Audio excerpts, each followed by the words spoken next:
تمہیں رہنا ہے تو خیرات ادا کرنا پڑے گا، جزیہ ادا کرنا پڑے گا۔ جزیہ جو ہے وہ کوئی ان کے لیے کوئی ظلم نہ تھا، ان کے اوپر کوئی زیادتی نہیں تھی۔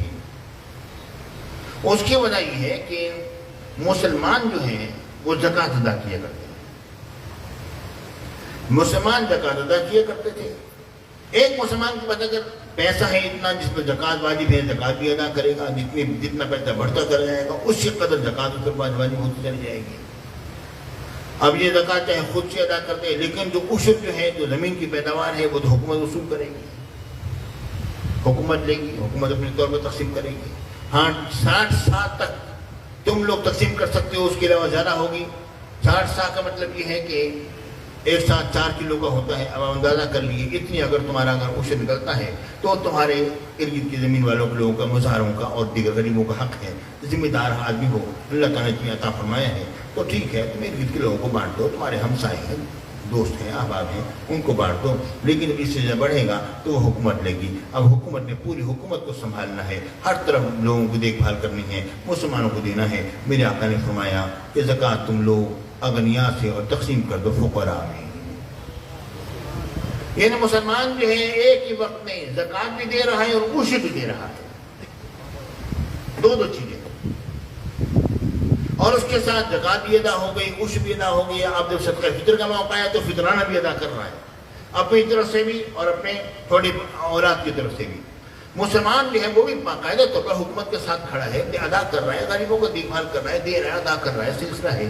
تو تم غیر مسلم ہو گے، اب تمہارے مال کو ہم زکوٰۃ کا نام تو نہیں دیں گے، زکوٰۃ اسلامی شعار ہے۔ تمہارے مال کو ہم عشر کا نام تو نہیں دیں گے، وہ تو اسلامی شعار ہے۔ تم سے ہم فطرانہ تو وصول نہیں کریں گے، تو مسلمانوں کی عید ہے، تمہاری عید تو یہ نہیں ہے۔ تو تم جو ہے تم جزیہ ادا کرو گے اور خراج ادا کرو گے۔ یہ ان پر کوئی ناجائز ٹیکس نہیں تھا، بلکہ یہ تو مسلمان جس طرح زکوٰۃ ادا کر رہے ہیں تو تمہارے اوپر بھی کچھ نہ کچھ چٹی تو آئے گی، جرمانہ تو آئے گا، تم ہو ادا تو کرنا پڑے گا، معاملہ اس طرح نہیں بنے گا۔ مسلمان صرف زکوٰۃ ادا کرتے رہیں، اپنے مولا کو سنوارتے رہیں، عشر دیتے رہیں، اپنا فطرانہ ادا کرتے رہیں اور معاملہ کرتے رہیں، اور تم بیٹھے جناب دندناتے رہو اور کھاتے رہو، اس طرح تو بات نہیں بنے گی۔ جب تم مسلمانوں کی حکومت کے اندر ہوگی اور جب کہ امیر المومنین تمہاری جانوں کی حفاظت کی ذمہ داری لے رہا ہے، ایسی صورت میں تم پر واجب ہے کہ تم جزیہ ادا کرو یا خراج ادا کرو۔ اب یہ بات ان پر ہو گئی، اور یہ جزیہ اور خراج اس کی ایک حیثیت تھی، اتنی حیثیت کہ اگر کسی غیر مسلم کو مسلمان حکومت کے اندر اگر کوئی مسلمان قتل کر دے تو اس کے بدلے مسلمان کو قتل کر دیا جائے گا۔ مسلمان کو قتل کرے گا تو حد میں قتل کیا جائے گا، حد کی بنا پر۔ لیکن اگر مسلمان اگر کسی غیر مسلم کو قتل کرے گا تو حد میں نہیں، حد تو حدود تو مسلمانوں پر لگتی ہیں، اس پر یہ تعزیراً یہ جرمانہ آئے گا کہ تو نے ہماری اسلامی حکومت جو ہے اس کے قوانین کا لحاظ نہیں کیا، تو نے زیادتی کی، ظلم کیا، حکومت کے ساتھ زیادتی کی ہے۔ اب اس کی سزا یہ ہے کہ اس کے بدلے میں تجھے قتل کیا جائے گا۔ تو نے اس کو قتل کیوں کیا ہے؟ اس کی ذمہ داری حکومت نے لی تھی، وہ حد کی بنا پر قتل نہیں ہوگا اس کا۔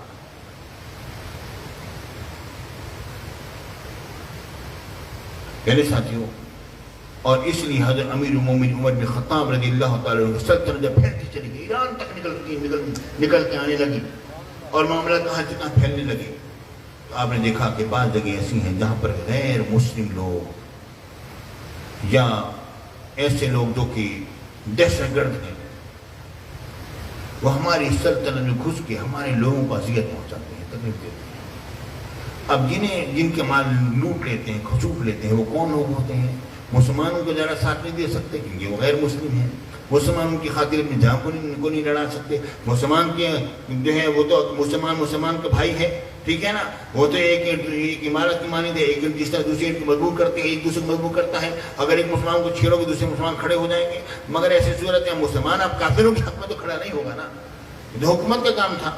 لیکن جو مملکت سے باہر لوگ آ کے چھاپے مار رہے ہیں، سلسلہ کر رہے ہیں، یا ان کے اندر کچھ ایسے دہشت گرد لوگ موجود ہیں جو کہ ان کا پکڑنا مشکل ہو رہا ہے، تو حضرت عمر بن خطاب رضی اللہ تعالیٰ عنہ نے جب اپنی بعض مملکت کے بعض حصوں کو اس انداز کا پایا تو آپ نے وہاں کے حکمرانوں اور عمراء اور وہاں کی گورنروں کو لکھ کر بھیجا کہ یہاں پر جو ذمی ہیں، جو غیر مسلم ہیں، جو کہ خراج ادا کر رہے ہیں، جو کہ جزیہ ادا کر رہے ہیں ان کا جزیہ ان کو واپس کر دیا جائے، کیونکہ ہم ان کی جانوں کی حفاظت نہیں کر سکتے، کیونکہ ہم ان کی جانوں کی حفاظت نہیں کر سکتے، ان کا جزیہ ان کو واپس کر دیا جائے۔ اب اندازہ کیجئے کہ یہ ہے اصل میں غیر مسلم اقلیت، لیکن وہ مسلمانوں کے ڈھنگ نہیں اپنا سکتے ہیں، وہ مسلمانوں کی طرح کی مسجدیں نہیں بنا سکتے، وہ مسلمانوں کے قرآن پاک پر قبضہ نہیں کر سکتے، وہ مسلمانوں کے انداز کو نہیں لے سکتے، وہ اپنے اور انداز بنائیں، اپنی عبادت گاہوں کے اور نام رکھیں، اپنے وہ کوئی اور کتاب وضع کریں، قرآن کو نہیں چھیڑ سکتے ہیں۔ اب دیکھیں غور کیجئے، ہمارے شیخ ہمارے مرشد نے 1950 میں یہ مسلم لیگ کے اندر یہ قرارداد پیش کی تھی، تقریباً 280 کے قریب ووٹ اس کے حق میں پڑے اور 8 ووٹ جو ہے اس کے خلاف پڑے تھے، یہ قرارداد منظور ہو گئی تھی۔ اس کے بعد پھر اللہ رب العالمین رحمت نازل فرمائے امام انقلاب شاہ احمد نورانی پر، جب وہ اسمبلی میں تشریف لائے تو انہوں نے غزالی جمع کا جو بچا ہوا جو کام تھا اس کو مکمل کر دیا تھا۔ انہیں اسمبلی میں بیٹھ کر انہوں نے یہ فرمایا کہ غیر مسلم اقلیت قرار دیا جائے ان مرزائیوں کو، یہ مسلمان نہیں ہیں۔ اس وقت پر بڑی لیدیں مچی تھی اسمبلی میں، مرزا طاہر نے اور لوگوں نے باتیں وغیرہ بنائی کہ جی آپ کے تو اپنے علماء یہ لکھتے چلے آ رہے ہیں کہ اگر حضور کی بات بھی اگر کوئی نبی آ جائے تو حضور کی خاتمی تو فرق نہیں آئے گا وغیرہ وغیرہ۔ جب یہ بات شاہ نورانی صاحب علیہ رحمہ کے سامنے آئی، آپ نے فرمایا ہمارے کسی اکابر میں سے کسی نے یہ نہیں لکھا، جن کے اکابرین میں سے کسی نے لکھا ہے وہ مفتی محمود تشریف فرما ہے، وہ دعویٰ عطا فرمائے۔ تو بھٹو صاحب، ان بھٹو کی بڑی مفتی محمود صاحب سے اپنی دل لگی ہوتی تھی۔ ایک مرتبہ مفتی محمود صاحب تشریف فرما تھے، مفتی محمود صاحب تھے عالم، یہ بتا دوں آپ کو، تھے عالم، وہ جاہل مت سمجھنا، تھے عالم۔ میرے ساتھیوں بات یہ ہے کہ میں ان لوگوں میں سے نہیں ہوں جو حقیقت کا اقرار نہ کروں، حقیقت کو میں مانوں گا، سچی بات کو تسلیم کروں، میں جھوٹ نہیں بولوں گا اس جگہ بیٹھ کر۔ وہ تھے عالم اور صحیح عالم تھے، منجھے ہوئے عالم تھے۔ تو مفتی محمود صاحب بیٹھے ہوئے تھے، تو بھٹو صاحب پاکستان میں سے کہیں تیل تھوڑا نکلا تھا شیشی میں، بھٹو صاحب کے پاس تیل تھا، دوڑتے رہ گئے مفتی محمود صاحب کو ناکی کر، مفتی صاحب پاکستان میں تیل نکل آیا ماشاءاللہ، میری دل لگی تھی ان کی آواز۔ میرے ساتھی تو مفتی محمود صاحب کی طرف بھٹو صاحب متوجہ ہوئے، مفتی صاحب جواب دے دیے، مفتی صاحب خاموش رہے۔ اس کے بعد انہی کی جماعت کے اور علماء بولے، کہنے لگے جی جنہوں نے ایسی بات کہی ہے ہم اس سے برات کا اعلان کرتے ہیں اور ہم ختم نبوت کے اسی طرح پیش کرتے ہیں جس طرح کہ شاہ نورانی صاحب اس قرارداد میں ہے، اور ان کو اقلیت قرار دیا جائے۔ الحمدللہ۔ اس کے بعد جناب علی تمام فرق مسلمہ جنہوں نے پڑھا لا الہ الا اللہ محمد رسول اللہ، سب کے سب ایک جھنڈے تلے اکٹھے ہو گئے، شاہ نورانی جھنڈے تلے اکٹھے، اور جناب علی اس دن عظیم الشان دین کہ پوری دنیا اسلام میں کسی ملک کے اندر